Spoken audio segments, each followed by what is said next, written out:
Hello everyone, welcome back to my channel. Easy ഫുഡ്സിൻ്റെ new റെസിപ്പിയിലേക്ക് സ്വാഗതം. ഇന്ന് 3 തരം ചമ്മന്തികൾ പരിചയപ്പെടാം. ദോശ, ഇഡ്ഡലി, നെയ്റോസ്റ്റ്, മസാല ദോശ, ഇതിൻ്റെയൊക്കെ കൂടെ നമുക്ക് സൈഡ് ഡിഷായിട്ട് ഉപയോഗിക്കാവുന്ന 3 ഇനം ചമ്മന്തികളാണ് ഇന്ന് കാണിക്കാൻ പോകുന്നത്. വീഡിയോയിലേക്ക് പോകുന്നതിന് മുമ്പായി നിങ്ങൾ ആദ്യമായിട്ടാണ് ഈ ചാനൽ കാണുന്നതെങ്കിൽ സബ്സ്ക്രൈബ് ചെയ്യാൻ മറക്കരുത്. അടുത്തുള്ള ബെൽ ബട്ടൺ കൂടി ഒന്ന് പ്രസ് ചെയ്യണേ. അപ്പോൾ നമുക്ക് ഡിഫറെൻ്റ് ആയിട്ടുള്ള ഈ 3 തരം ഉള്ളി ചമ്മന്തികൾ ഉണ്ടാക്കുന്നത് എങ്ങനെയാണെന്ന് നോക്കാം. ആദ്യമായിട്ടൊരു പാനിലേക്ക് അല്പം വെളിച്ചെണ്ണ ഒഴിക്കുക. ഇതിലേക്ക് ഞാനൊരു 20 ചെറിയുള്ളി എടുത്തിട്ടുണ്ട്. ചെറിയുള്ളി കിട്ടാൻ ബുദ്ധിമുട്ടുള്ളവർക്ക് വലിയുള്ളി ചേർക്കാം കേട്ടോ, പക്ഷേ ചെറിയുള്ളിയാണ് കൂടുതൽ ടേസ്റ്റ്. ഇതിലേക്ക് പിന്നീട് ഒരു 5 ഉണക്കമുളക് ചേർത്തിട്ടുണ്ട്. 2 കാശ്മീരി മുളകും കൂടെ ചേർത്തിട്ടുണ്ട്. കാശ്മീരി മുളക് ഇല്ലാത്തവർക്ക് ഉണക്കമുളക് തന്നെ കൂട്ടിച്ചേർക്കാം, എരിവ് ശ്രദ്ധിക്കണമെന്ന് മാത്രം. പിന്നീട് ഒരു മീഡിയം തക്കാളിയും കൂടെ ചേർത്തിട്ടുണ്ട്. തക്കാളി ഇനി നന്നായിട്ട് വഴന്നിട്ട് നന്നായിട്ടൊന്ന് അലിഞ്ഞ് ചേരണം. അതിനുശേഷം നമുക്ക് ആവശ്യമായ ഉപ്പ് ഇട്ടിട്ട് മിക്സിയിലിട്ടിട്ട് അരച്ചെടുക്കാം. ഇത് വളരെ ഈസിയാണ് ഉണ്ടാക്കാൻ. ഇതിൽ കൂടുതൽ ഡീറ്റെയിലിംഗ് ഒന്നുമില്ല. പിന്നീട് നമുക്ക് അവസാനം ഒന്ന് താളിച്ചെടുക്കുകയും ചെയ്യാം.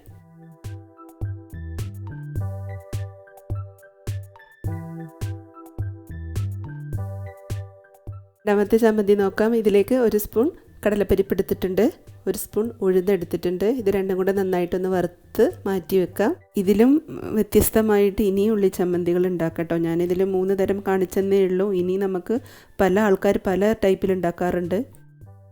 ഇനി പാനിലേക്ക് അല്പം വെളിച്ചെണ്ണ ഒഴിച്ചിട്ട് നമുക്ക് നേരത്തെ പോലെ തന്നെ 20 ചെറിയുള്ളി ഇട്ട് കൊടുക്കാം. ഒരു 5 ഉണക്കമുളക് ഇട്ട് കൊടുക്കാം. അതേപോലെ തന്നെ 5 കാശ്മീരി മുളകും ചേർത്തിട്ടുണ്ട്. കാശ്മീരി മുളകിന് പകരം നിങ്ങൾക്ക് ഉണക്കമുളക് ചേർത്ത് കൊടുക്കാം.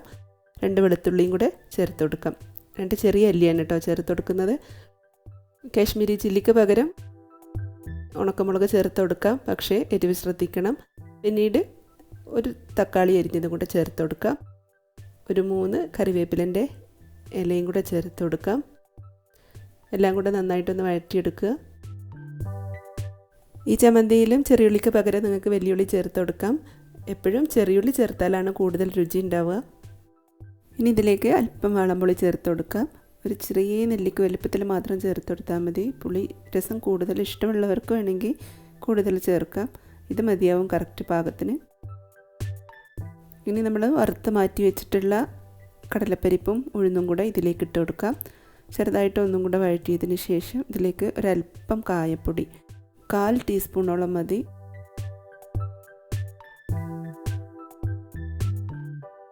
ഒരു 1/2 ടീസ്പൂൺ കുരുമുളക് പൊടി കൂടെ ചേർത്ത് കൊടുത്തിട്ടുണ്ട്. പൊടിക്കാത്തത് വേണമെങ്കിൽ ചേർത്ത് കൊടുക്കാം. എന്നിട്ട് എല്ലാം കൂടെ ഉപ്പും ചേർത്ത് നന്നായിട്ട് അരച്ചെടുക്കുക.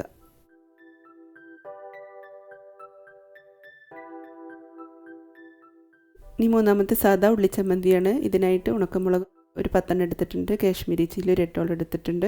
കാശ്മീരി ചില്ലിക്ക് പകരം ഉണക്കമുളക് മാത്രമായിട്ട് എടുക്കുക, എരിവിനനുസരിച്ച് എടുത്താൽ മതി. ഇതിലേക്ക് ചെറിയുള്ളി ഒരു 25ഓളം ചെറിയുള്ളിയും ചേർത്ത് കൊടുക്കുന്നുണ്ട്. ഇത് ഉപ്പിട്ട് അരച്ചിട്ട് ഇതിൽ താളിക്കേണ്ട പച്ച വെളിച്ചെണ്ണയാണ് ഇതിലേക്ക് ഒഴിച്ചു കൊടുക്കുക.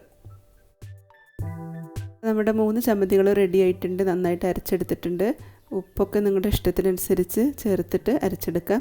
ഇനി ഇത് നമുക്ക് 2 ചമ്മന്തികളൊന്ന് താളിച്ചെടുക്കണം.